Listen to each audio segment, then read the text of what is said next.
Selamat malam. Apa kabar pemirsa menemani istirahat malam Anda bersama dengan keluarga? Kami hadirkan rangkaian informasi penting yang kami pilihkan dalam iNews Prime. Saya Abraham Silaban. Pemirsa, hujan interupsi terjadi dalam rapat DPRD Kabupaten Solok, Sumatera Barat. Silang pendapat dalam rapat pun berakhir dengan adu jotos.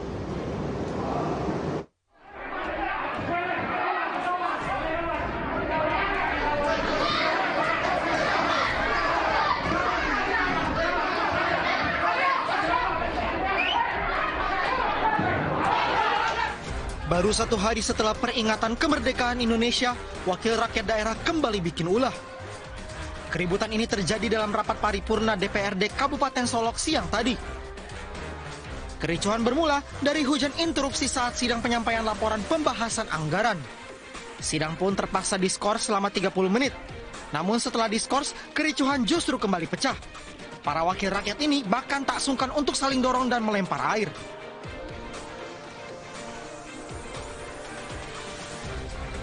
Belum diketahui pasti penyebab aksi memalukan dari para wakil rakyat ini.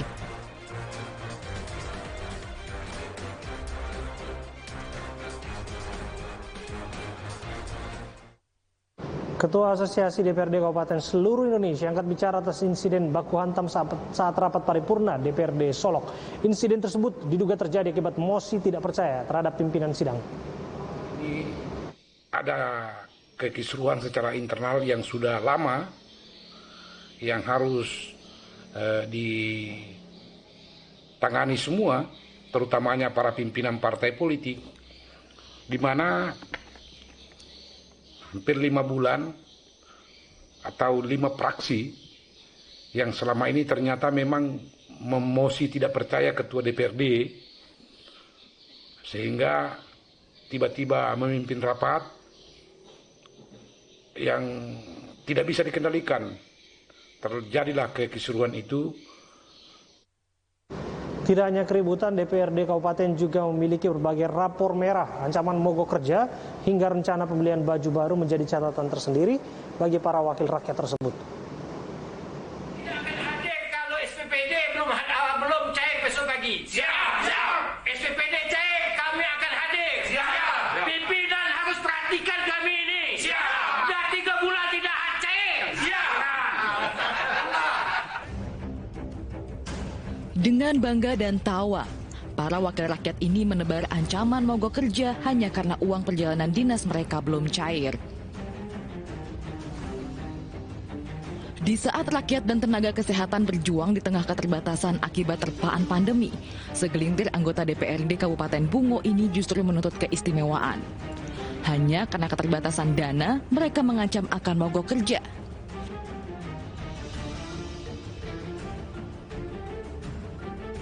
Bukan kali pertama anggota Dewan Daerah berulah. Sebelumnya anggaran 1,2 miliar untuk pengadaan baju anggota DPRD Kota Tangerang juga memantik polemik. Sekretaris Daerah Pemkot Tangerang menganggarkan 675 juta untuk pengadaan bahan dan 600 juta untuk biaya jahit. Setelah menuai kecaman dari berbagai kalangan, DPRD Kota Tangerang akhirnya membatalkan rencana pengadaan baju untuk 50 wakil rakyat tersebut.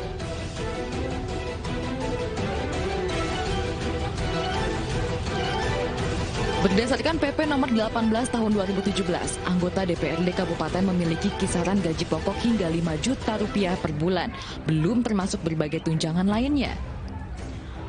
Rata-rata, anggota DPRD Kabupaten bisa menerima penghasilan hingga 45 juta per bulan. Angka tersebut masih bisa bertambah sesuai APBD masing-masing wilayah.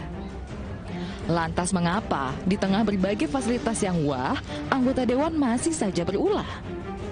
Sebuah ironi untuk negeri yang baru saja merayakan hari jadi.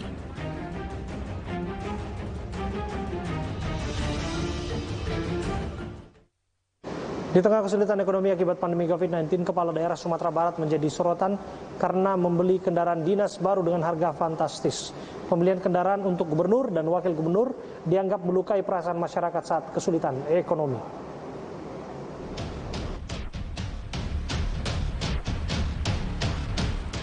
Di tengah kesulitan masyarakat akibat pandemi COVID-19, publik dikejutkan dengan pembelian mobil dinas baru bagi gubernur dan wakil gubernur Sumatera Barat. Betapa tidak, harga satu buah kendaraan produsen Korea tersebut hampir mencapai 800 juta rupiah. Kendaraan bagi gubernur dan wakil gubernur Sumatera Barat ini digunakan untuk kedinasan sehari-hari. Wakil Gubernur Sumatera Barat mengaku pengadaan kendaraan dinas gubernur dan wakil gubernur berasal dari anggaran kepala daerah sebelumnya. Pak, biar jelas mobil 4 bulan, itu mobil udah 2-3 bulan udah pada sering ngeliat, baru diributinnya sekarang. Anggarannya juga dari pemerintahan sebelumnya. Terus di bawah anggaran yang seharusnya, dibelinya juga 4 bulan, ya, lebih kurang 3 bulanan lah. Saya pakai mobil pribadi kan yang nanya-nanya, yang diem-diem. 2 unit mobil dinas baru tersebut memiliki harga yang berbeda dengan harga lebih mahal untuk wakil gubernur Sumatera Barat. Gubernur Sumatera Barat Mahyaldi mengaku kendaraan dinas yang sebelumnya dalam kondisi tidak layak sehingga menganggarkan dana sebesar 1,4 miliar untuk pembelian kendaraan dinas yang baru.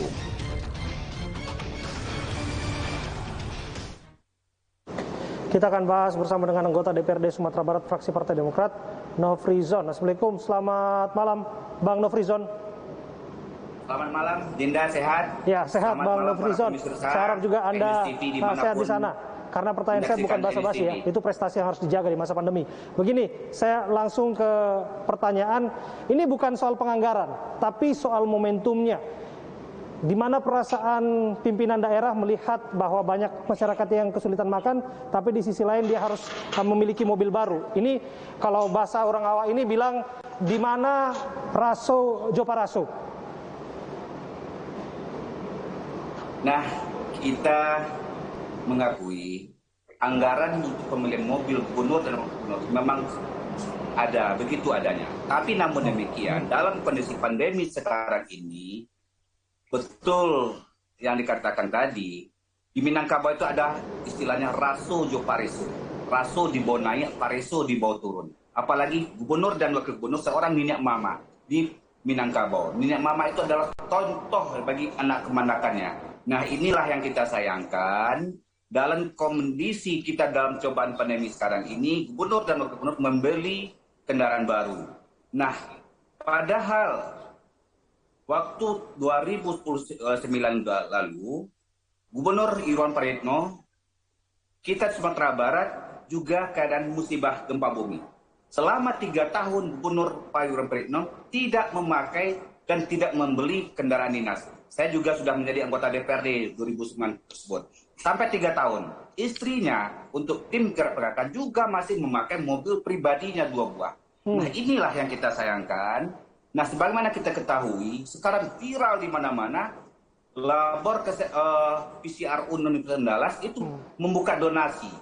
Nah, ini kan kita sayangkan. Rumah sakit di Sumatera Barat sekarang kekurangan oksigen. Nah, inilah yang kurang rasanya, saya rasa Pak Gubernur dan Pak Wakil Gubernur, momennya kurang pas. Oke, soal bahwa disebutkan itu yang kurang kendaraan yang sebelumnya sudah tidak layak pakai. Apakah pemantauan Anda demikian adanya, Bang Nofrizon? Kalau bagi saya aneh sekali itu. Kalau seorang kepala daerah, jangankan gubernur, para bupati dan wali kota datang kita ke rumah mereka, rumah dinas, ke pendoponya, lihat di garasinya, ada 3 ke 4 mobil. Apalagi gubernur, ada mobil pool khusus untuk VVIP, dimanapun daerah tingkat provinsi, ada khusus mobil tamu yang untuk VVIP. Nah, ini sangat aneh sekali. Bahkan saya lihat informasi mobil bekas wali kota Padang, Pak Mahyaldi beberapa bulan yang lewat juga dibawa ke provinsi. Nah, ini kan sangat aneh ini. Oke, Bang Nofrizon, saya sih mencoba berpositif thinking aja ya. Kalau halnya bahwa pengadaan mobil ini akan mempercepat mobilitas pimpinan daerah untuk membagikan bansos kemana-mana begitu. Tapi pada faktanya kan serapan anggaran untuk bansos masih rendah. Bagaimana pengamatan Anda?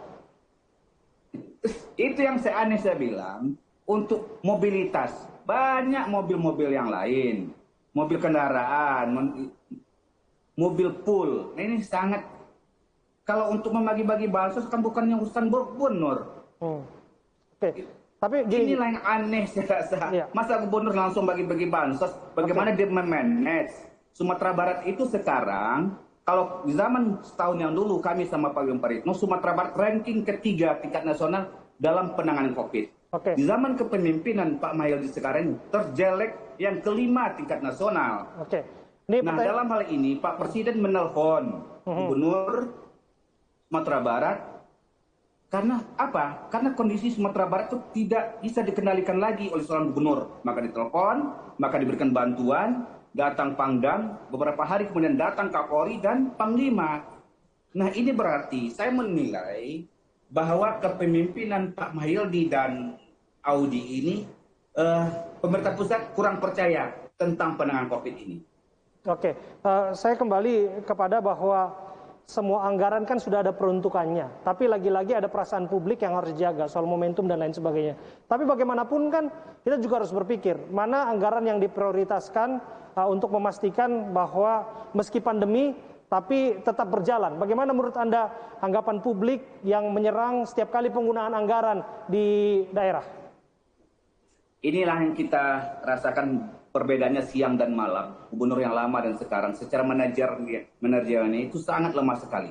Kami 2020 kemarin merecovery anggaran itu sebanyak 560 miliar. Tapi sekarang belum. Baru suratnya masuk ke OPD. Kami karena cepat tanggap itu. Kami recovery anggaran DPRD kami siap. Kami aja jarang nggak ada jalan-jalan keluar daerah. Nggak ada tugas keluar daerah kami ini.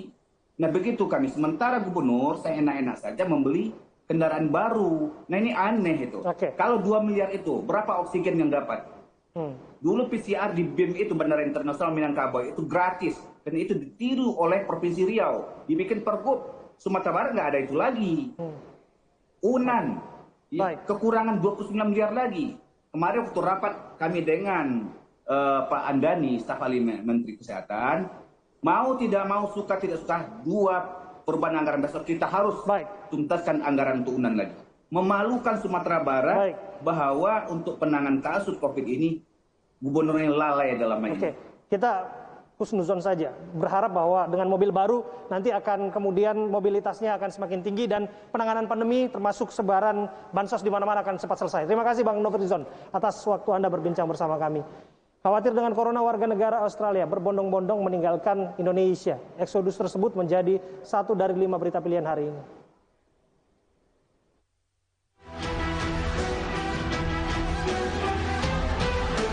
Inilah aksi aparat Polres Lampung Timur saat menggerebek rumah bandar narkoba.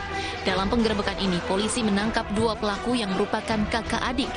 Saat penggerebekan, salah satu pelaku sempat bersembunyi di kamar mandi. Dari operasi ini, polisi menyita 6 paket sabu siap edar beserta alat isap. Usai digerebek, kedua pelaku langsung digelandang ke Mapolres Lampung Timur untuk penyelidikan lebih lanjut. Keduanya terancam hukuman 12 tahun penjara.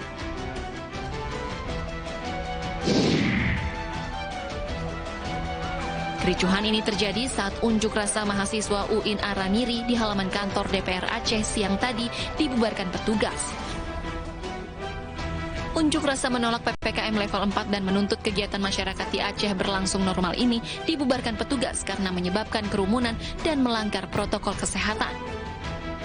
2 mahasiswa ditangkap dan langsung dibawa ke Mapolresta Banda Aceh untuk dimintai keterangan.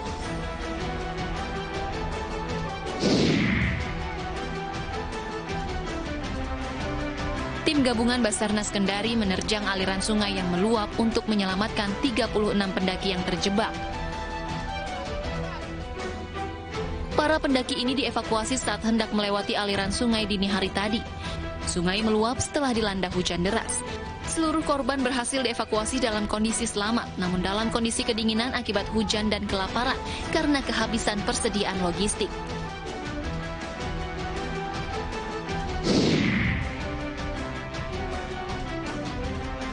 Satu persatu warga negara Australia ini bersiap meninggalkan Indonesia melalui terminal keberangkatan internasional Ngurah Rai Bali siang tadi. Tidak hanya dari Bali, warga Australia yang melakukan penerbangan repatriasi ini juga berasal dari Jakarta dan daerah lainnya. Kembalinya warga negara Australia ini sebagai bentuk kekhawatiran pemerintah mereka atas kondisi COVID-19 di tanah air.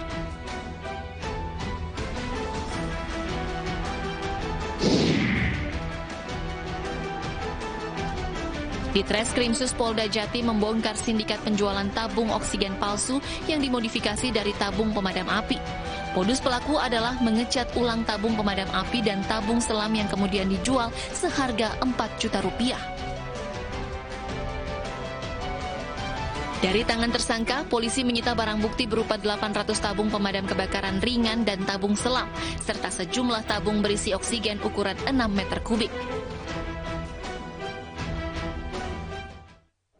Satu persatu mural berisi kritik kepada pemimpin negeri lenyap. Kemana demokrasi pergi? Saat lagi di iNews Prime.